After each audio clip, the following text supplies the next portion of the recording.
We have warned you about enemies who attack with swords. We have warned you about enemies who attack with silence. But there is a predator who attacks with love. They do not want your money. They do not want your body, at least not primarily. What they want is your supply. They want your reactions, your adoration, your pain, and your very life force. In clinical psychology, we call them narcissists. But pop culture has destroyed this word. We think a narcissist is just someone who takes too many selfies or loves to talk about themselves. This is a fatal misunderstanding. Pathological narcissism is not vanity. It is a structural defect of the soul. They are people who have no internal self. They're empty vessels. To feel alive, they must feed on the emotions of others. You are not a partner to them. You are a battery. And like all batteries, you have a life cycle. You are acquired, you are drained, and when you are empty, you are discarded. This is not a relationship, it is a harvest. In this video, we will map the 4 stages of the narcissistic cycle: idealize, devalue, discard, and hoover. We will show you the red flags of future faking. We will explain the triangulation tactic used to make you jealous, and we will give you the only weapon that kills a narcissist, the gray rock. Welcome to Umbra Decode. It is time to stop bleeding. The cycle always begins with a fairy tale. You meet someone, they are charming, they are successful, but most importantly, they are obsessed with you. They text you good morning, they text you good night, they want to know everything about you. They tell you within weeks that you are their soulmate. This is love bombing. You think you have met your perfect match. You haven't. You have met a mirror. A narcissist has no personality of their own, so during the idealization phase, they download yours. If you like jazz, they love jazz. If you have a difficult relationship with your father, they have a difficult relationship with their father. They are data mining you, as we discussed in video 5. They are building a persona perfectly designed to bypass your defenses. Then comes future faking. They plant visions of a future that will never happen. We are going to buy a house in Italy. We are going to have 3 beautiful children. We are going to start a business together. They sell you a dream so beautiful that you become addicted to the potential of the relationship rather than the reality. You are now hooked. The battery is plugged in. And now, the feeding begins. The shift is never sudden. It is subtle. It is a slow poison. Once they know they have you, once you have moved in, married them, or committed fully, the mask begins to slip. The compliments stop. The texts become shorter. And then the criticism begins.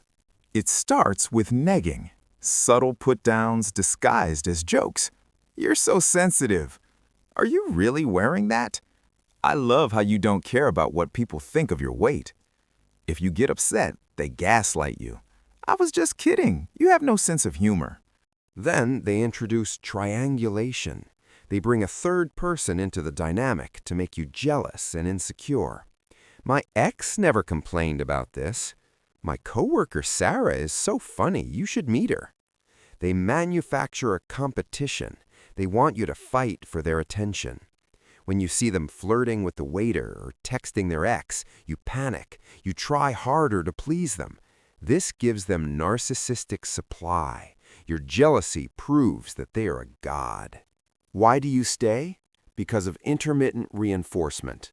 They don't abuse you 100% of the time. If they did, you would leave.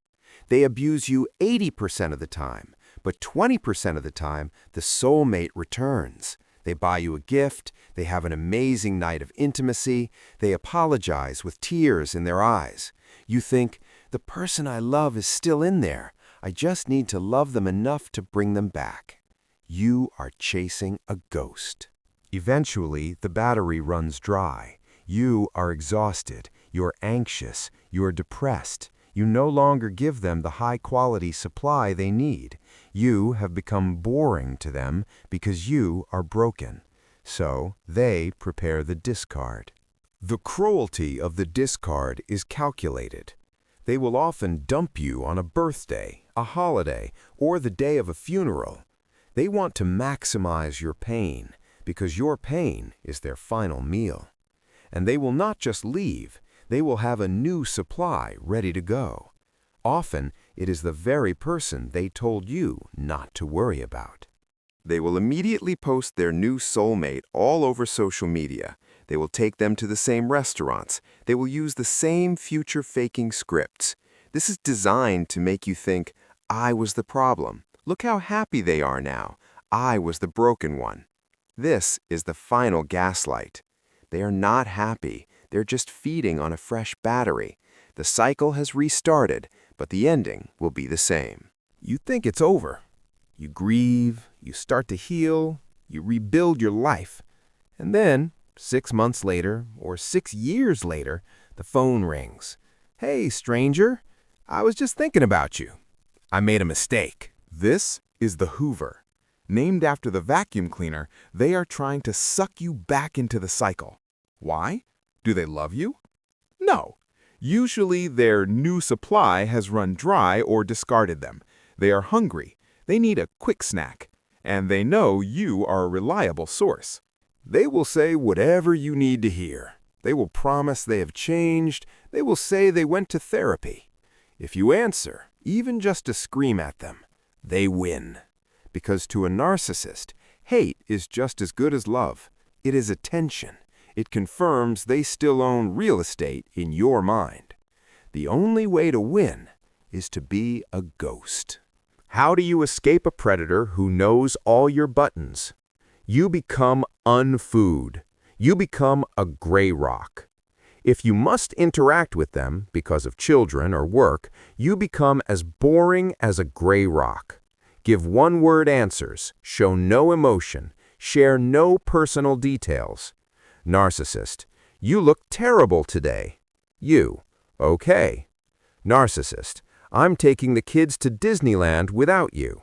You, I see. When they realize they can no longer trigger an emotional reaction, they will get bored and move on.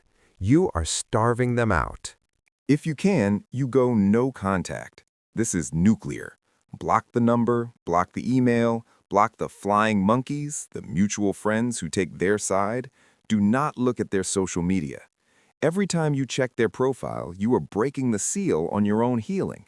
You are treating the addiction by taking a sip of the poison. The narcissist tries to convince you that you are nothing without them. The truth is, they're nothing without you. They are the parasite. You are the host. You survived the harvest. Healing from narcissistic abuse is not just about getting over a breakup. It is about rebuilding your reality. It is about learning to trust your own gut again. It is about realizing that your empathy is a gift, but it is a gift that must be guarded behind iron gates. Do not let them turn you cold. Just turn you wise.